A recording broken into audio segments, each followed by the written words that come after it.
토요일 오후, 범은 그림자의 방문. 토요일 오후. 제가 일타는 약속도 없고 처리할 사건도 없어 무료할 시간을 보내고 있었다.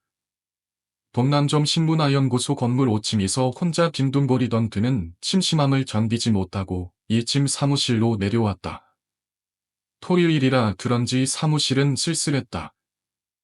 평소 그를 보자 하는 점이한 실장도 출근하지 않았다. 조용한 공갈의 발소리가 울려 커지자 왠지 모르게 든 귀가 서늘해지는 기분이 들었다. 날이 쌀쌀해져도 사람이 이렇게까지 나른할 수 있나? 제가 일단은 사무실 의자에 몸을 던지고 두 팔을 위로 뻗으며 기지개를 쳤다. 그러나 지루함은 쉽게 사라지지 않았다. 아우, 요즘 내 흥미를 끄는 사건이 없단 말이지. 그때였다. 사무실 문이 벌컥 열렸다. 아무도 서랍한 적 없는, 그리고 방문을 두드리는 예의조차 차리지 않은 기이한 여인이 안으로 들어섰다. 순간 제가 일탄의 눈빛이 번뜩였다. 도대체 이 여자는 누구지? 여자의 모습은 한눈에 봐도 기범했다. 천백한 얼굴, 긴 머리카락이 검은 안개처럼 어깨를 감싸고 있었다. 검은색 원피스는 너무나 가벼워 마치 움직일 때마다 허공에 스며들 것만 같았다. 그러나 무엇보다 섬뜩했던 것은 그녀의 눈이었다. 불길하게 이글거리는 듯한 붉은 빛이 잠깐 스쳐 지나갔다. 사람이 맞나? 아니, 인간의 지운이 아니다. 순간 제갈탄의 내리를 스치는 섬뜩한 감각. 눈앞의 여인에게서 분명 인간이 아닌 모험가가 깃든 흔적이 느껴졌다. 저 여자 몸속에 무언가 있다. 마치 검은 물체 하나가 그녀의 몸 깊숙이 자리 잡고 있는 듯했다. 금이 짐승이 지웅이 들릴 사람이다. 죽은 자의 혼이 씌인 경우는 봐왔지만 물체가 사람 안에 들어가 있다니? 그런 사례는 없었다. 그가 넋을 잃고 여인을 바라보는 사이 여인도 그를 열심히 훑어보더니 조용히 입을 열었다. 제가 일단 선생님 맞으시죠? 제가 일단은 긴장된 틈섬으로 여인을 쳐다보았다. 백화고살이 가보라고 해서 왔는데요. 그 순간 제가 일단의 심장이 한 박자 늦게 뛰었다. 백화고살. 그 이름이 나오는 순간 제가 일단은 확신했다. 이 사건은 평범한 것이 아니다. 백화라는 형사 시절 친분이 있던 유명한 무단이었다. 뛰어난 미모와 순통한 능력으로 유명했지만 제갈탄이 여러 차례 데이트 신청을 했음에도 번번이 거절했던 기억이 떠올랐다. 그러나 그보다 중요한 것은 그녀가 보낼 사람이 있다는 것. 백화가 보냈다면 보통 일이 아니군. 제갈탄은 살짝 미간을 찌푸리며 손짓했다. 일단 앉으시죠. 음료수라도 드릴까요? 시원한 거? 따뜻한 거? 여인은 이마에 맺힌 땀을 숨수건으로 닦으며 고개를 끄덕였다. 찬 걸로 주세요. 들이 들어온 뒤로는 속이 계속 뜨겁고 메스꺼워요. 들이 들어온 뒤로 제가 일단은 그녀의 말에서 이상한 낌새를 느꼈다. 그러나 일단 오렌지 주스를 건넨 뒤 마주 앉았다. 제가 보기에 뭔가 심상치 않은데요. 그런데 성함이 여인은 긴 잔을 내려놓으며 낮게 읊조렸다. 고소라라고 해요. 소라 씨, 네, 알겠습니다. 그런데 처음부터 저나 궁금했던 게 있어요. 제가 일단은 그녀의 눈을 똑바로 응시했다. 소라 씨 몸 안에 들어가 있는 게 뭔지 본인은 알고 계십니까?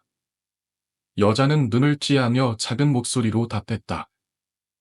네, 오산. 검은색 오산. 저주라는 그것이 제 몸에 들어와 버렸어요.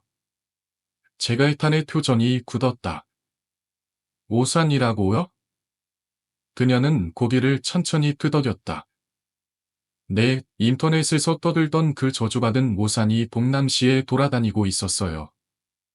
그런데 그녀의 목소리가 떨렸다. 제가 욕심을 부렸어요. 그 모산을 이용해서 사람을 죽이려 했거든요. 제가 일탄의 내리 속에서 과거의 사건들이 떠올랐다. 수많은 미스터리한 죽음. 33시간 안에 심장이 멈춰버리는 원인 불명의 사건들. 그 모든 것이 이 여자가 품고 있는 검은 모산 때문이란 말인다. 제가 일단은 고소라의 이야기를 들으며 오랜만에 가슴이 뛰는 것을 느꼈다. 흔히 말하는 귀이한 사건, 기이한 환사는 수도 없이 경험했지만 검은 모산의 저주처럼 실체가 명확하면서도 그 본질이 모호한 경우는 드물었다. 게다가 단순한 물건이 아니라 저주나 인간의 몸속에 흡수되었다는 점은 지금까지의 경험과는 차원이 달랐다. 그 손을 만졌을 뿐인데도 말이죠? 제가 일단은 고소나의 손을 유심히 바라보았다. 그녀의 손끝은 가녀렸지만 이상하게도 희미한 그림자나 어른거리는 듯 보였다. 마치 그 손끝을 따라 검은 실이 퍼져나가는 것처럼 보였다. 역시 내가 처음 들어올 때 느꼈던 그 기운 그대로야. 안에 뭔가가 들어있다 했더니 소문으로만 듣던 모산일 줄이야. 제가 일단은 순간적으로 오싹한 기분이 들었다. 그가 형사 시절부터 봐왔던 기이한 환상들 중에서도 이 정도로 실체가 또렷한 저주는 본 적이 없었다. 인간의 몸에 도사리고 있는 검은 물체라니. 그것도 단순한 악령이 아니라 저주받은 오산이라니. 도대체 누가 무슨 이유로 봉남시에 이런 기이한 물건을 퍼뜨렸단 말인가. 그것도 3개나. 그래서 이렇게 찾아왔고요. 고순아는 절박한 눈빛으로 제갈판을 바라보았다. 그녀의 손끝이 미세하게 떨리고 있었다. 저 이런 식으로는 너무 살기 힘든데 무슨 방법이 없을까? 제갈판은 그녀의 말을 들으며 잠시 생각에 잠겼다. 이건 단순한 저주가 아니다. 무언가 더 깊은 배경이 있는 사건이었다. 글쎄요. 제갈판은 턱을 대고 진지한 표정을 지었다. 아직은 뚜렷한 해결책이 떠오르지 않았다. 하지만 그의 입가에는 어느새 희미한 미소가 떠올랐다. 그리고 그 순간 고소라나 전혀 예상치 못한 제갈판의 반응이 나왔다. 그는 갑자기 싱긋 웃으며 말했다. 하지만 제가 지금 막 흥미가 생겼거든요. 네? 흥미요. 고소라는 믿기지 않는다는 표정으로 제갈판을 바라보았다. 지금 이 상황이 장난처럼 들리기라도 한 걸까? 그녀의 얼굴에는 혼란과 불안이 가득했다. 그러나 제갈판은 조금도 흔들리지 않았다. 오히려 그는 더욱 여유로운 태도로 그녀를 바라보며 말했다. 흥미가 생겼다는 건 이 일은 곧 해결될 거라는 뜻이죠. 고소라는 여전히 이해하지 못한 듯한 표정을 지었지만 제갈판의 목소리에는 확신이 가득했다. 그것은 형사 시절부터 수많은 사건을 해결하면서 다져온 그의 독특한 감각이었다. 정말이요? 고소라는 여전히 믿기 어려운 듯 물었지만 제갈판은 자신만만한 태도로 고개를 끄덕였다. 절 믿으세요. 제가 꼭 고소라 씨 원래의 삶을 찾아드릴 테니까. 그 말을 듣는 순간 고소라는 순간적으로 눈물을 머금었다.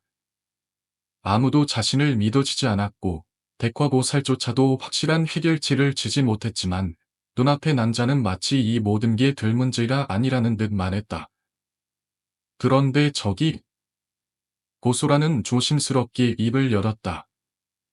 우리를 일은 얼마죠? 없어요. 제갈타는 능글맞게 웃으며 다리를 꼬았다. 나는 그저 흥미가 가는 일을 해결할 뿐이에요. 그렇게 해서 주말 내내 검은 모산에 대한 자료를 조사한 제갈타는 월요일 아침이 되자 점이안에게 사무실을 맡기고 코르노 밖으로 나섰다. 그가 향한 곳은 밤진동이 위치한 더 미스테리 사무실이었다. 검은 우산에 대해 가장 많은 정보를 갖고 있다고 알려진 곳. 제가 일단은 자신의 스포츠카를 몰고 도착하자 곧장 건물 지하로 내려갔다. 지하 벙커처럼 꾸며진 이곳은 봉남시에서도 가장 짙은 미스터리를 추적하는 사람들이 모이는 곳이었다. 제가 일단은 사전에 열람을 했던 더 미스테리의 수장 고영표와 마주했다. 어서 오세요. 말씀 많이 들었습니다.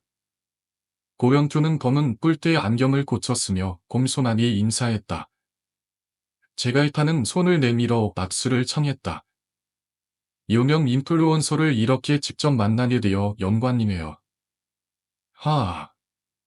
제가 일단의 말은 단순한 믹서미스가 아니었다. 고영표는 단순한 미스터리 마니아가 아니었다. 그는 SNS에서 활동하는 유명한 미스터리 연구가였다. 동남시의 지이한 사건들을 추적하고 정보를 수집하며 이를 온라인에서 공유하는 그의 영향력은 상당했다. 제가 온 이유는 검은 모산 때문이에요. 제가 일단은 본론을 꺼냈고 고영표의 표정이 미묘하게 바뀌었다. 네, 저희도 검은 모산을 쫓고 있습니다만. 고영표는 잠시 뜸을 들였다. 아직 실질적인 사건이 벌어지는 것은 목격하지 못했습니다. 하지만 그는 눈을 피하고 있었다. 뭔가 알고 있는 눈치인데? 제가 일단은 고영표의 눈빛을 주의 깊게 관찰했다. 그리고 확신했다. 그는 뭔가를 숨기고 있다. 혹시 현재 우산을 소유하고 있는 사람도 알고 계신가? 제가 일단이 묻자 고영표의 눈빛이 미세하게 흔들렸다. 역시 뭔가 알고 있는 게 분명해. 제가 일단은 더 깊이 파고들었다. 아시는 게 있으면 알려주시죠. 고소라 씨를 그 저주에서 풀어줘야 하지 않겠습니까? 일이 잘 해결되면 제가 고소라 씨를 설득해서 더 미스테리 치과 인터뷰 자리 마련해보죠. 제가 일탄의 말에 고영표는 고민하는 듯 보였다. 그러나 결국 그는 깊은 한숨을 내쉬며 말했다. 좋아요. 대신 약속하세요. 고소라 씨 인터뷰를 성사시키면 저도 정보를 드리겠습니다. 이제 검은 모산의 저주를 둘러싼 진실이 서서히 드러나려 하고 있었다. 그 저주받은 모산은 현재 미를 조직의 손에 있었다. 그리고 그것을 이용하려는 그들의 목적은 아직 아무도 알지 못했다. 제라이타는 미르의 아지트로 향하기 위해 다시 한번 깊은 숨을 들이쉬었다. 제라이탄이 모산을 든 채 깊은 한숨을 내쉬었다. 이제 30시간 남았군. 이 저주받은 모산을 가져온 것은 좋았지만 문제는 아직 해결되지 않았다는 점이었다. 그는 이 모산이 어디에서 왔는지 그리고 어떻게 하면 저진을 풀 수 있는지 알아야 했다. 그러나 그에겐 시간적 여유가 없었다. 고소라가 처음 만졌을 때부터 저주는 이미 터지기 시작했다. 그리고 이제 그 저주는 제갈탄에게 옮겨진 상태였다. 제갈탄은 짚은 순간에 빠져 모산을 바라보았다. 이 검고 낡은 모산은 겉보기에 평범했지만 뭔가 설명할 수 없는 기운이 느껴졌다. 마치 살아있는 것처럼 손끝으로 스며드는 능숙한 기운. 이거 정말 위험한 물건이네요. 정의연이 조심스럽게 말했다. 그녀는 처음엔 반신반의했지만 지금은 심각한 투정이었다. 그러니까 점 실장님은 절대 만지지 마세요. 제갈탄이 단호하게 말했다. 그러나 정의연은 여전히 불안한 얼굴이었다. 소장님, 그러면 이제 어떻게 하시려고? 정말 서늘 시간 안에 죽는 거 아니에요? 그녀의 목소리에는 걱정이 가득 담겨 있었다. 제갈탄이 아무렇지 않은 듯 핀동했지만 그녀는 오랫동안 그를 지켜봐 온 사람이다. 그가 지금 속으로 초조해하고 있다는 걸 알았다. 글쎄요. 제갈탄은 튀시 웃으며 우산을 돌려보았다. 그러다 문득 떠오르는 순간이 있었다. 이 우산을 만들 사람이 있다면? 그걸 아는 사람도 있겠지. 그렇다면 처음부터 이 우산을 만든 자를 찾아나면 되지 않을까? 제가 일단은 사무실을 나섰다. 그는 일을 조직이 이 우산을 어디서 입수했는지 알아보기 위해 다시 한번 더 미스테리 사무실을 방문하기로 했다. 고영표라는 분명 뭔가 알고 있을 것이다. 사무실에 도착하자 고영표는 이미 그의 방문을 예감한 듯 기다리고 있었다. 제가의 소장님, 무사히 돌아오셨네요. 하하, 뭐, 다행이요. 제가 일단은 우산을 책상 위에 올려놓으며 말했다. 이 우산, 도대체 뭐죠? 고영표는 우산을 보자마자 표정이 심각해졌다. 이건 생각보다 더 위험한 물건이네요. 자세히 아십니까? 제가 일단이 묻자 고영표는 천천히 고개를 끄덕였다. 이 우산은 단순한 저주가 아닙니다. 네? 제가 일단이 눈을 바늘게 떴다. 이건 덜표덜표 살아있는 저주 덜표덜표입니다. 고영표의 말에 사무실 안의 공기가 싸늘해졌다. 살아있는 저주? 정의연이 짐잔한 듯 되묻었다. 보통 저주많은 물건들은 일정한 원칙이 있죠. 특정한 조건을 충족해야 발동한다거나 시간이 지나면 사라진다거나.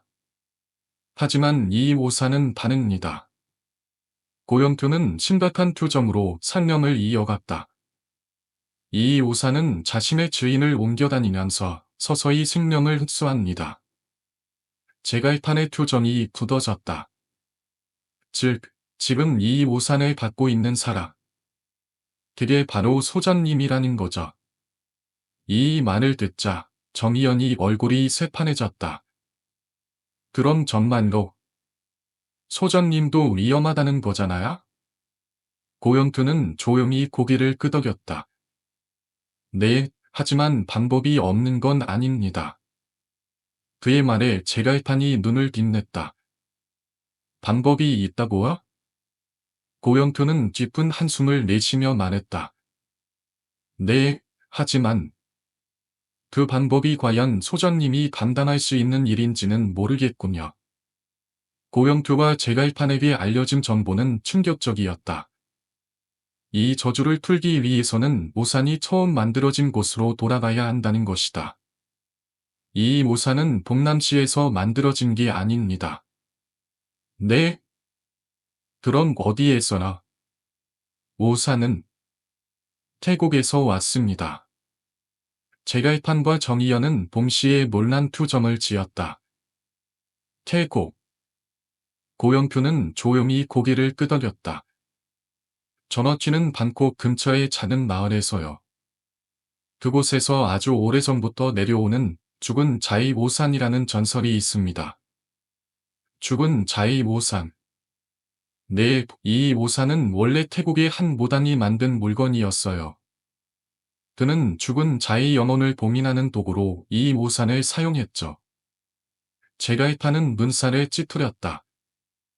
그런데 그런 물건이 왜 동남시까지 흘러들어온 거죠? 고영표는 무겁게 대답했다. 이 우산은 원래 태국에서 사라졌다고 전해졌어요. 그런데 최근에 다시 나타났죠. 어떻게요? 동남시의 한 밀수업자나 태국에서 이 우산을 가져온 거라고 들었습니다. 아마도 이 우산을 팔아넘길 생각이었겠죠. 제갈판은 깊은 생각에 빠졌다. 이 우산은 단순한 저주 물건이 아니야. 무언가 더 있다. 그래서 저주를 푸는 방법은? 고령표는 잠시 망설였다. 그리고는 조용히 입을 열었다. 이 우산을 다시 태국으로 돌려보내야 합니다. 제갈판은 순간 당황했다. 네? 그게 전부입니까? 단순히 돌려보내는 게 아니다. 원래 있던 무당의 산안에서 정확한 의식을 치러야 합니다. 제갈판은 헛웃음을 지었다. 그럼 내가 태국까지 가서 의식을 치르라는 건가? 고령투는 심각한 표정으로 고개를 끄덕였다. 네, 그렇게 하지 않으면 소장님도 결국 바늘 사람들처럼 죽게 될 겁니다. 그 말이 떨어지자 사무실 안의 공기가 무겁게 가라앉았다. 제갈파는 잠시 침묵했다. 그리고 이내 티식 웃으며 말했다. 하아, 여행 한번 다녀오라는 말이군요. 그러나 그의 눈빛에는 이미 저리가 사려 있었다. 좋아요. 태국으로 가죠. 알겠죠? 제갈파는 다시 한번 단호한 눈빛으로 점이연을 바라보았다. 그런데 정말 평범하게 생긴 우산인데 도대체 어디에 저주가 붙어 있다는 거죠? 점이연은 눈만으로 우산을 유심히 살폈다.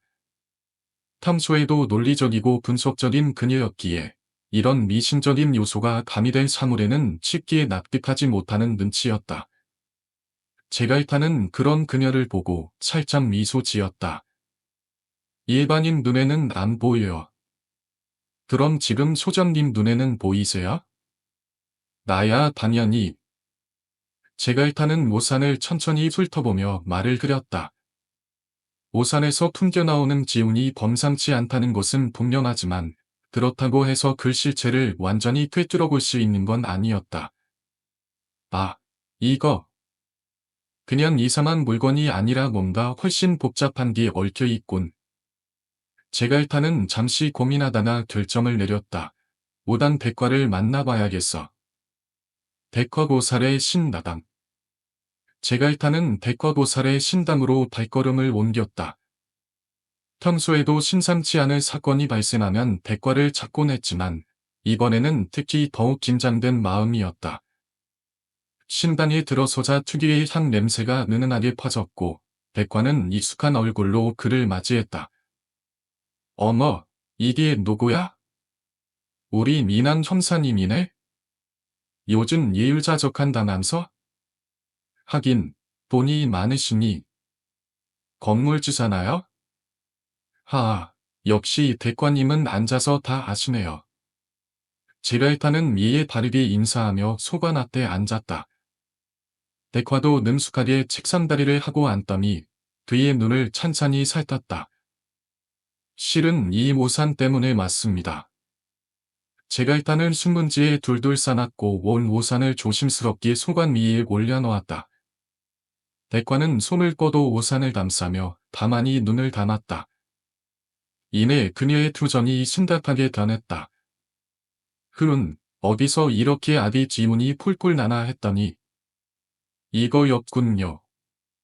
아마도 동남시를 시끄럽게 하고 있는 그 저주 오산이겠죠? 맞아요. 그런데 이 오산이 왜 만들어졌고 누구에 의해 만들어졌는지 전혀 파악이 안 돼요. 그건 알려면 이 오산의 저주를 파악해야 하는데 나 혼자 힘으로는 도저히 알 수가 없어서요. 대과는 쓱 오산을 손으로 만졌다. 그녀는 곧바로 눈을 감고 깊은 숨을 들이마셨다. 판사는 힘으로는 이렇게 큰 저주를 만들 수 없어요. 제갈탄도 고개를 끄덕였다. 그렇죠? 나도 그렇게 생각하고 있었어요. 그렇다면 역시 어떤 집단이 한 집일까요? 대과는 모아하니 자신의 오른손을 내밀었다. 잠깐 제 손 좀 잡아주시겠어요? 춤이라도 추게요? 농담할 여유도 있으시고 여전하네요. 제갈탄은 대과와 눈을 맞추고는 그녀의 손을 잡았다. 그리고 둘은 동시에 눈을 감았다. 0.0절. 두 사람의 몸이 20분 정도 부르르 떨리더니 온몸에서 식은땀이 흘렀다. 그리고 동시에 눈을 번쩍 떴다. 코어. 그어.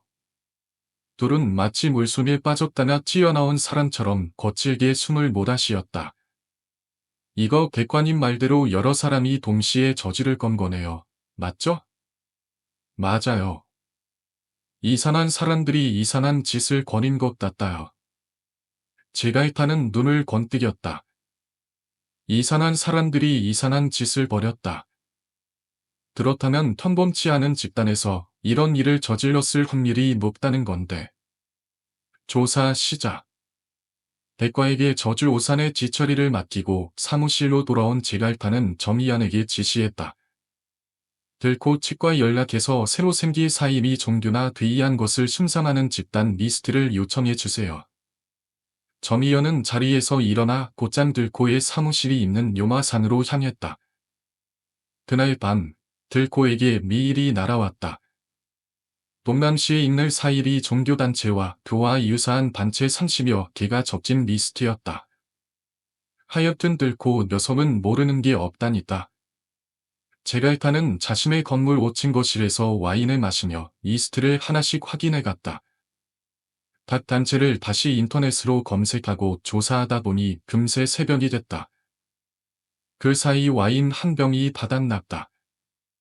흥흥. 백호교, 사이찬미, 소소소교. 제갈파는 세 단체의 시선을 고정했다. 일은 정보가 거의 없는 집단이었다. 그 순간 반한 졸음이 몰려와 제갈파는 침실로 향했다. 할머니의 계시. 꿈속에서 동남시 최고의 무당이었던 그의 할머니가 나타났다. 할머니는 카드 3잔을 들고 있었고 2잔을 찢어버린 뒤 나머지 한 잔을 그에게 건넸다. 제갈판이 막 그 카드를 확인하려는 순간 꿈에서 깨어났다. 코. 제갈판은 거칠게 숨을 몰아쉬었다. 할머니가 꿈에 나타나 제시를 준 걸 보면 세 집단 중 하나나 저주 오산의 근원이라는 게 확실했다. 그는 곧장 옷을 갈아입고 출근했다. 정의연과 함께 첫 번째 목표, 대코교로 향했다. 대코교는 동남산 언저리에 자리하고 있었다. 신당은 꽤 큰 규모였지만 외관은 허술하기 짝이 없었다. 벽에는 거칠게 칠한 붉은색 페인트가 흐르고 있었고 대문에는 호랑이 문양이 조잡하게 새겨져 있었다. 꽤나 분위기가 num산하네요. 정의연이 못산을 접으며 말했다. 저녁이라 그런지 신당 주변은 유독 바람이 거셌고 나뭇잎들이 흩날리며 땅을 긁는 소리가 들렸다. 그러나 그 거대한 신당의 문은 곧게 닫혀 있었다. 문 앞에서 한동안 성황을 살피던 제갈파는 근처에서 지나가는 휘인에게 반하다 물었다. 저기요, 혹시 이 신당 요즘 운영하나요? 그 말을 들은 중년 남성이 피식 웃으며 말했다. 아, 거긴 이제 끝났어요. 두 주나 얼마 전에 돈 싸들고 폐례로 찌었다더군요. 신도들 다 뿔뿔이 흩어졌어요. 그래요? 제갈파는 고개를 끄덕이며 신당을 다시 한번 바라보았다. 흔은 어이없긴 하지만 여기는 아니고 다음 목표는 사이찬미라는 조직이었다. 그곳이 무엇을 하는 집단인지 어떤 사람들이 모여 있는지 전혀 정보가 없었다. 정말 이상한 조직이네요. 검색해도 정보가 하나도 없어요. 정의연이 핸드폰을 보며 말했다. 사이찬미 사무실은 동남타워에 위치해 있었는데 철통 보안 때문에 안으로 들어갈 수 없었다. 엘리베이터는 출입증이 없으면 올라갈 수도 없었고 내부 구조조차 알 수 없었다. 이거. 일단 소소수교부터 체크하고 다시 옵시다. 제갈파는 피식 웃으며 다음 목적지로 향했다. 소소수교는 웃음으로 세상을 치유한다는 슬로건을 내건 단체였다. 하지만 도착해보니 그곳은 동네 어르신 몇 분이 모여있는 작은 종교 집단에 불과했다. 작은 사무실 안에서는 몇몇 노인들이 둥글게 둘러앉아 있었고 한 중년 남성이 앞에 서서 말을 더듬으며 설교를 하고 있었다. 저희 소소수교는 웃음으로. 제갈탄과 정의연은 그의 말을 듣다가 서로를 힐끔 바라보았다. 저래 가지고 밥 벌어먹고 살기 힘들겠는데? 그러게요. 어느 종교든 수자는 다들 말을 잘하던데. 밥값에서 순도들이 다 도망다녔어요. 정의연이 한숨을 쉬며 중얼거렸다.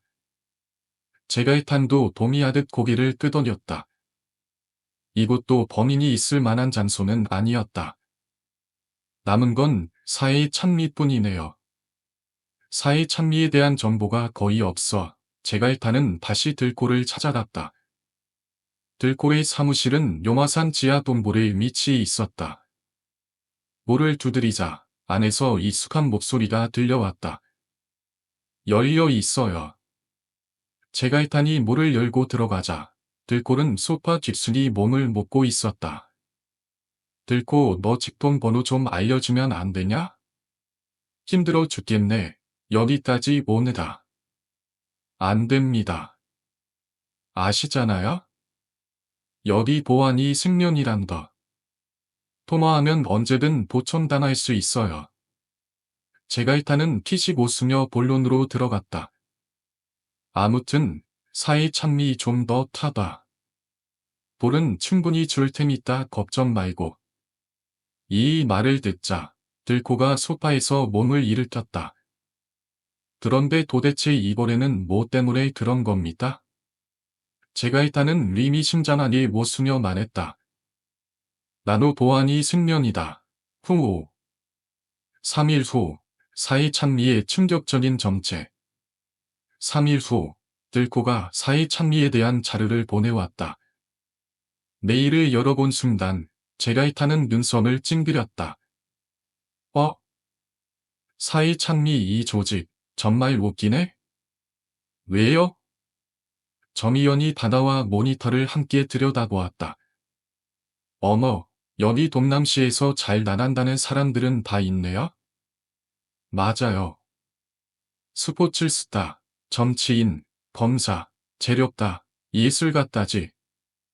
인원은 30명 정도 되는데 다 스타급이네. 그런데 우린 왜 이런 모임이 있는지 전혀 몰랐던 거죠? 그만큼 조직 관리가 철저하다는 거죠. 서로 신뢰도 짓고 감시 체계도 잘 되어 있을 테고. 그런데 더 재밌는 건 이 사람들 다 사신을 모신다는 거예요. 사신이요? 죽음의 신 말이에요. 이 말에 점이야는 입을 떡 벌렸다. 죽음의 신이라고요? 그래요. 이제 조금 이해가 가기 시작하네요. 어쩌면 여기서 그 오산을 바깥으로 내보냈을 수도 있어요. 왜요? 그 대답은 천천히 하기로 하고. 제가 일단은 의미심장하게 웃으며 말했다. 점 실장님, 이제부터 여기 나온 인물들 있잖아요. 사회 찬미 회원들. 이 사람들과 같은 직종이나 관련 있는 사람들 중에서 최근에 죽을 사람이 있는지 찾아봐요. 점이연은 고개를 좌웃했지만 곧바로 자신의 자리로 가서 검색을 시작했다. 그 사이 제가 일단도 리스트를 보며 인터넷을 뒤졌다. 반나절도 지나지 않아 결과가 나왔다. 소장님, 셋이나 있는데요? 여기 리스트에 있는 사람들과 같은 분야에서 경쟁 관계였거나 불화가 있었던 사람들이 최근 사망했어요. 제가 일단이 눈을 바늘게 뜨며 말했다. 배우 이영찬, 정치인 도산어, 판사 이정길. 배우 이영찬은 사회 찬미 회원인 배우 박수혁이란 투비에 써왔던 사람이네요? 맞아요. 번달들까지 불러서 박수혁을 때렸던 사건이죠. 도산호 의원은 사회 찬미 회원인 김신조 장관의 비리를 터뜨릴 사람이잖아. 네, 그래서 김신조 장관이 사죄하고 장관직에서 내려왔는데 밤 총선 준비한다는 이야기가 최근 나돌고 있어요. 제가 일단은 깊은 한숨을 내쉬었다. 만약 이 조직이 정말 죽음을 이용해 경쟁자를 제거하는 집단이라면 이건 너무나도 큰 스캔들이다. 마지막으로 판사 이정길은 뭐지? 점이연이 마우스를 몇 번 클릭하며 화면을 훑어보더니 한 문서를 열었다. 아, 그 사람은 유료기업 박성일 회장과 관련 있어요. 박성일 회장도 사회 찬미 회원인데 판사 이정길이 박성일 회장을 구속시키고 동남시 최초로 징벌적 과징금을 때려서 유료기업과 박성일 회장이 어마어마한 돈을 물게 했죠. 제가 일단은 고개를 크게 끄덕였다. 좋았어. 이 정도면 계층감이 오는구만. 자, 그러면 이 조직을 이끄는 시장이 누구다다? 제가 일단은 들코가 보낸 자료를 뒤적였다. 검은 파일 폴더를 여러 페이지를 넘길 때마다 바스락거리는 소리가 귀에 거슬리게 울렸다. 김원균이란 사람이고만. 김원균은 원래 무당 출신이고 선의 전반에 걸쳐 인맥이 꽤나 있구만. 떨어지긴 했어도 시의원까지 출마하시고 지금은 동남시 외관위에 빌딩을 짓고 계시고. 제가 일단은 페이지를 넘기다가 손을 멈췄다. 가만 있어 마라. 제가 일단은 전화기를 들어 대화와 통화를 시도했다. 대리 3번 울리고 나서야 대화다 전화를 받았다. 타나. 오랜만이네? 제가 일단은 본론부터 꺼냈다. 대화야, 너 혹시 김원균 알아?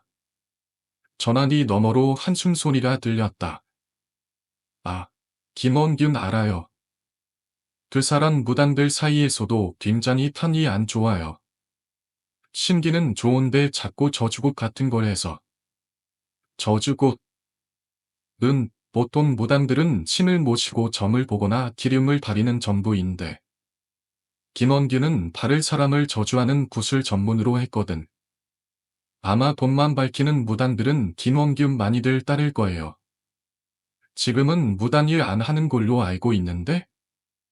무당할 때는 김도사라 불렸고요. 대화와 통화를 마친 제가 타는 자리에서 일어나 밖으로 나갔다. 찬바람이 그의 얼굴을 슬 훑고 지나갔다. 거리는 이미 초겨울의 분위기가 물씬 풍겼다. 바람이 돌 때마다 바닥에 쌓인 낙엽이 바스락거리며 흩어졌다. 제가 일단은 손을 주머니에 찔러 넣고 천천히 걸었다. 일단 사회 찬미 모임에 잠입해야 하는데 왜 좋은 방법이 없을까? 그는 가로등 불빛이 희미하게 딴딴이는 거리를 따라 걸으며 고민에 잠겼다. 몇 가지 방법이 떠오르긴 했지만 가장 현실적인 방법은 침입회원으로 위장해서 조직 내부로 들어가는 것이었다. 제가 일단은 고민 끝에 자신의 인맥을 동원하기로 했다. 그가 선택한 인물은 차민석이었다. 차민석은 제가 일단의 고등학교 동창으로 한때 잘나가는 배우였으나 최근엔 뜸했다. 제가 일탄과는 워낙 친한 사이였고 의욕심도 제법 있었다. 게다가 예전에 구제옷을 잘못 입어 귀심이 들렸던 것을 제가 일탄이 직접 구해준 적도 있었다. 그러니까 나보고 스파이가 되라는 거네? 제가 일탄의 설명을 들은 차민석은 떨떠름한 표정이었다. 그는 테이블에 팔꿈치를 들고 깊은 한숨을 내쉬었다. 스파이는 아니고 트로이의 몸마다 되는 거지. 이거 성공하면 너 다시 스타로 거듭날 거다. 그래? 어떻게? 차민석은 솔깃한 듯 자세를 바로잡았다. 내가 지금껏 맡은 역할이 다 정의로운 캐릭터였잖아. 열혈 형사, 불의에 맞서는 정치인, 정의를 위해 몰골을 안 가리는 치어도. 그런데 지금 너, 지난번에 음주운전 한 거 때문에 그 이미지 다 깨지고 찌그러져 있는 거잖아? 찌그러지다니, 말이 심하네. 하하, 그건 취소. 아무튼 이번 일 성공해서 신문에 나가라. 너 바로 이미지 세탁하고 탑으로 올라가는 거야. 물론 실제로 좋은 일도 하는 거고. 제가 일단은 차민석이 눈을 바라보며 진지하게 말했다. 민석이 너, 나만큼이나 불의를 보면 못 참는 성격이잖니? 돈 좀 벌었다고 변한 거 아니지? 차민석은 입술을 질끈 깨물더니 결국 결심한 듯 주먹을 불끈 쥐었다. 그래, 해보자. 그런데 내가 뭘 하면 되니? 제가 일단은 차민석에게 자신의 계획을 천천히 설명했다. 차민석은 정보력과 인맥을 청도만에 어렵게 사회 찬미 회원이 되었다. 회원 가입 과정은 까다로웠지만 다행히 차민석의 유명세와 기존 회원들의 연결고리를 활용해 단신이 가입에 성공했다. 그리고 얼마 후 차민석은 회원 대화합의 날이 다가오고 있음을 제갈판에게 알렸다. 그들은 고등학교 때 자주 갔던 동남간 불다리 밑에서 기밀이 접촉했다. 어디서 대화합의란 걸 한다는 거야? 제갈판이 낮은 목소리로 묻었다. 양난군에 버려진 벌판에서 산다는데.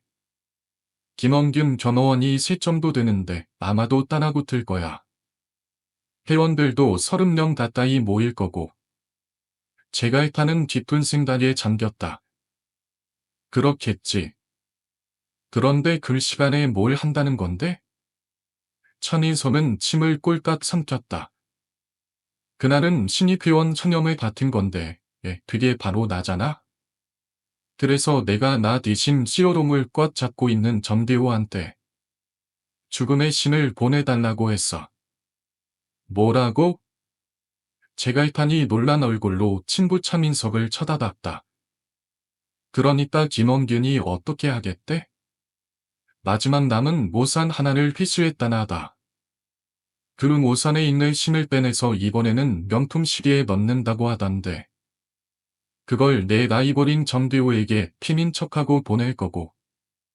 제갈판은 대답하지 않고 깊게 숨을 들이마셨다 미시였다. 이제 모든 퍼즐이 맞춰지기 시작했다. 사회 참리가 단순한 친목 모임이 아니라 진짜로 죽음을 거래하는 조직이라난 이것은 단순한 사건이 아니었다. 엄청난 음모였다. 제갈판은 이를 어떻게 막아낼 것인가. 제갈판은 나무 뒤에서 조심스럽게 몸을 뭉클인 채 상황을 지켜보았다. 모닥불이 타오르면서 오산이 천천히 불에 식사였고 그 속에서 신이한 검은 연기가 튀어올랐다. 순간적으로 차가운 기운이 공터를 감쌌고 검은 복면을 쓴 사람들 사이에서도 낮게 몬성거리는 소리가 들려왔다. 정의연이 나지막한 목소리로 속삭였다. 제갈현, 얘 뭔가 이상해요. 그냥 연기가 아니라 얘 형체가 있어요. 제갈판은 가볍게 고개를 끄덕였다. 그의 눈에도 뚜렷이 보였다. 불길 속에서 서서히 형체를 이루는 검은 그림자. 이건 죽음의 신이 아니다.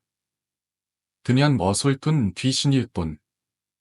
그의 눈엔 김원균이 펼치는 속임수가 한눈에 보였다. 실제로 귀신을 두른 것처럼 연출하기 위해 김원균은 이미 금오산에 뭔가를 심어두었던 것이다. 아마도 불길에 타오르면서 안에 갇혀 있던 영적인 존재가 폐당된 듯했다. 하지만 그것이 신일 리는 없었다. 풀너. 공터 손가운데서 갑자기 누군가 쓰러졌다. 검은 복료를 쓴 한 남자가 바닥에 쓰러져 몸을 도르르 떨고 있었다. 다른 회원들이 놀라 몰려섰고 김원균은 표정 하나 변하지 않고 손을 들었다. 보시오. 죽음의 신께서 방림하셨어. 드라미츠사 검은 복면의 사람들은 마치 주문에 걸린 듯 일제히 고개를 숙였다. 오직 천일선만이 여전히 망설이고 있었다. 그는 손목에 찬 시계를 내려다보았다. 김원균은 그의 어깨를 두드리며 말했다. 이제 그 시계를 신께 바치시오. 그러면 신께서 그대의 소원을 들어주실 것이오. 천일선의 눈이 흔들렸다. 내 소원. 천일선은 눈을 질끈 감았다가 다시 떴다. 그의 손은 떨리고 있었다. 그는 고개를 돌려 복면을 쓸 사람들을 둘러보았다. 모두가 검은 복면을 쓴 채 김원기를 신처럼 우러러보고 있었다. 그때였다. 그 시기를 바치면 내 목숨이 위험해진다. 낮고도 단호한 목소리가 바람을 타고 참이소리의 귓가에 스쳤다. 참이소는 흠칫하며 고개를 돌렸다. 누군가 바로 옆에 서 있는 것 같았지만 아무도 없었다. 하지만 그는 이 목소리를 알고 있었다. 제갈판이었다. 그는 어디선가 참이소리를 직접 말을 건넸다. 아마도 나무 뒤에 숨어 모험다 신호를 보내고 있을 것이다. 참이석은 입술을 질끈 깨물었다. 김원균은 여전히 인자한 미소를 띠고 그를 바라보고 있었다. 젠장, 이대로 내가 시기를 바쳐야 하는 건가? 아니면 그가 고민하는 순간 공포의 분위기가 다시 한번 변했다. 모닥불 속에서 뿜어져 나오던 검은 그림자가 갑자기 날카로운 기명을 지르며 허공을 휘저었다. 드리볼은 빠르게 방향을 바꿔 김원균 쪽으로 달려들었다. 뭐라? 이건 기획이 없던 일인데. 김원길의 얼굴이 순간적으로 굳어졌다. 들은 황급히 뒤로 물러서며 손에 들고 있던 부적을 꺼내 들었다. 제갈탄은 이를 노렸다.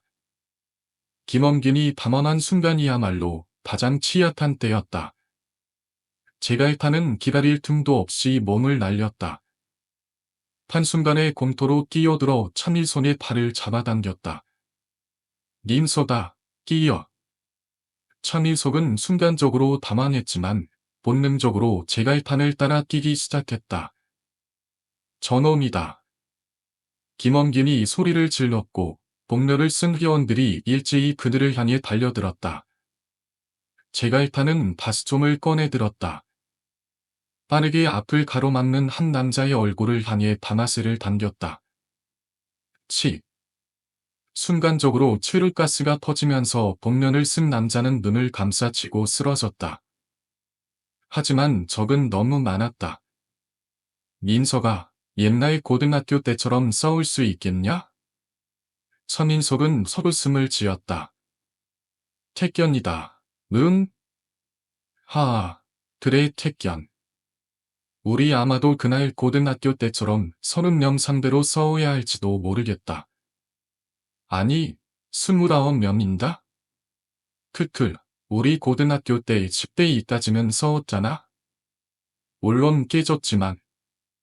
이거 간만에 몸이 보웅 뜨는 기분이 드는데?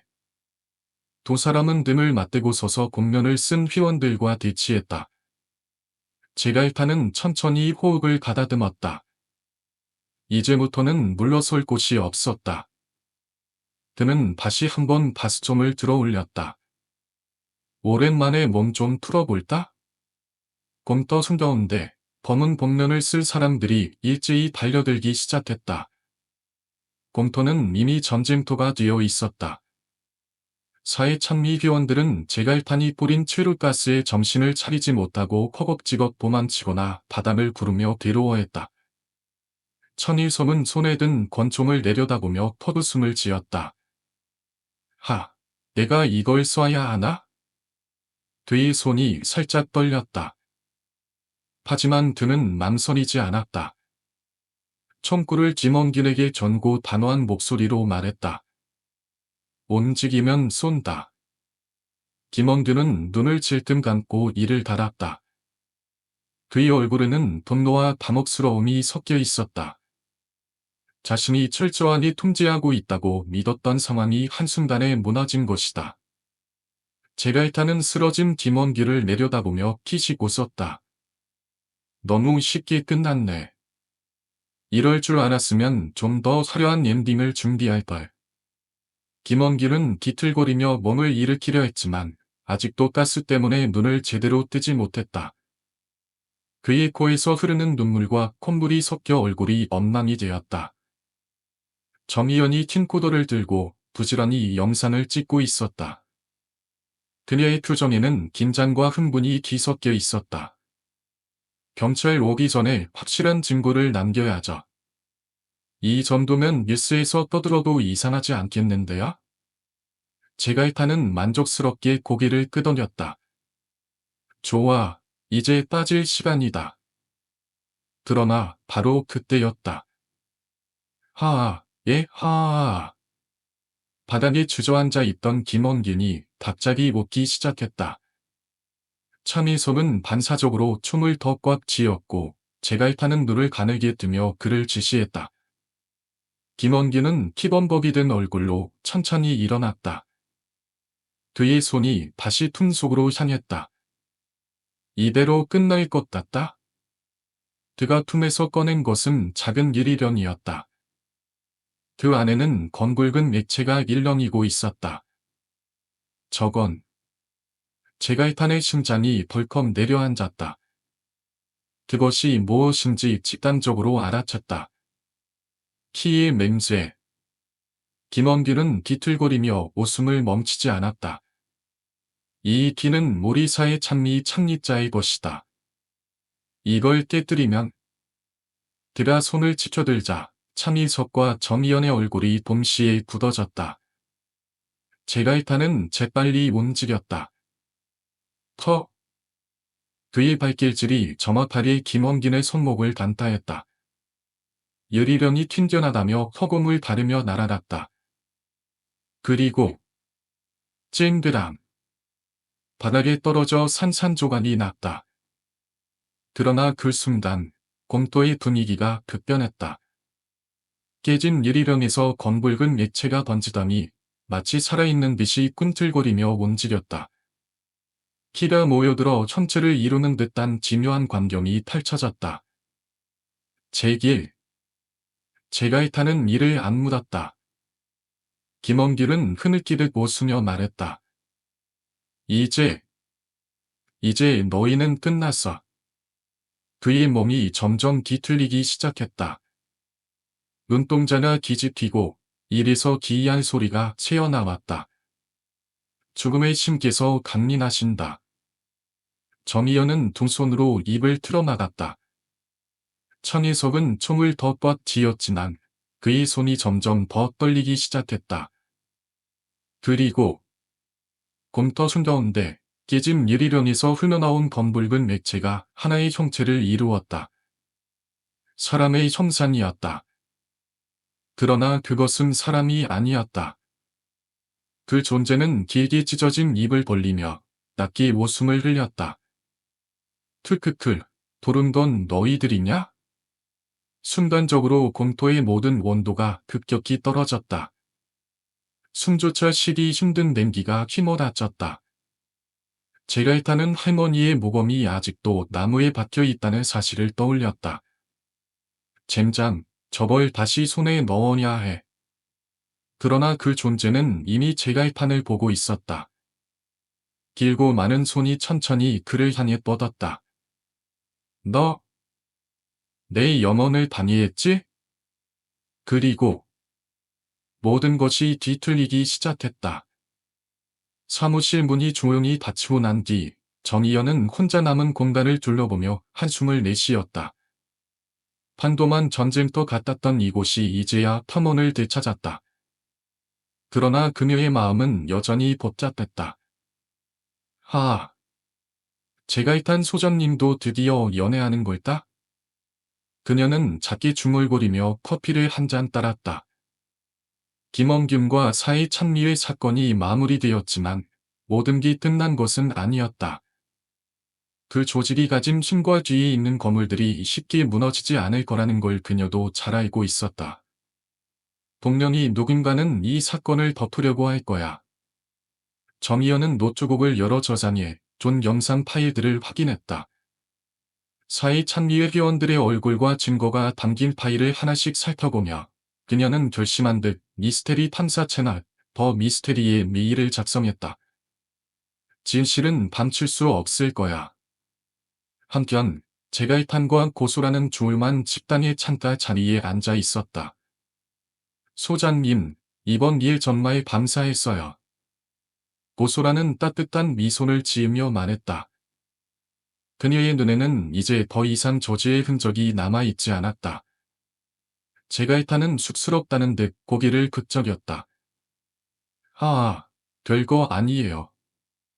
월요일에 내 일이니까요. 그래도 저 같은 일반인한테는 너무나도 큰 일이었어요. 그 무서운 저주에서 벗어나기에 휘지셨습니다요. 그녀는 밤사의 뜻으로 와인을 한 병 주문했다. 잔의 와인이 따라지자 고소라는 장난스러운 표정으로 말했다. 혹시 소장님, 제가 부탁하면 다른 저주도 풀어주실 수 있을까요? 제갈탄은 호기심 어린 눈빛으로 그녀를 바라봤다. 무슨 저주요? 응. 제가 아직도 연애운이 없는 저주요. 고수라는 장난스럽게 윙크를 하며 말했다. 제갈탄은 순간적으로 당황했다가 이내 크게 웃음을 터뜨렸다. 그건 저도 잘 모르겠는데요. 그의 마음 한쪽에서는 이상한 기분이 튀어올랐다. 그날 밤, 식사가 끝난 후 제갈타는 사무실로 돌아왔다. 문을 열자 정희연이 여전히 책상 앞에 앉아 있었다. 그녀는 피곤한 얼굴로 노트북을 바라보고 있었다. 어? 정 실장님, 아직도 퇴근 안 했어요?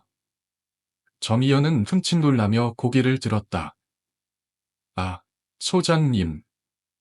생각보다 일찍 돌아오셨네요. 제갈타는 책상 위에 놓인 커피잔을 보며 피식 웃었다. 설마 그동안 계속 이러고 있었던 건 아니겠죠? 정희연은 어깨를 으쓱하며 말했다. 누군가는 이 사건을 마무리해야죠. 사회 참미일 관련 자료를 정리하고 있었어요. 그리고 더 미스테리의 자료도 넘겼어요. 제갈타는 잠시 그녀를 바라보다가 고개를 끄덕였다.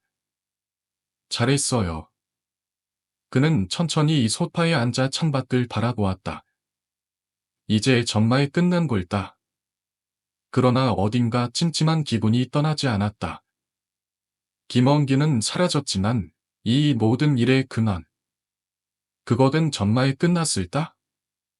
그 순간 창밖에서 희미한 그림자가 지나가는 것이 보였다. 그리고 멀리서 기이한 속삭임이 들려왔다. 이것이 끝이라고 생각하나. 제갈탄의 눈이 번뜩 빛났다. 이제 겨우 시작인가?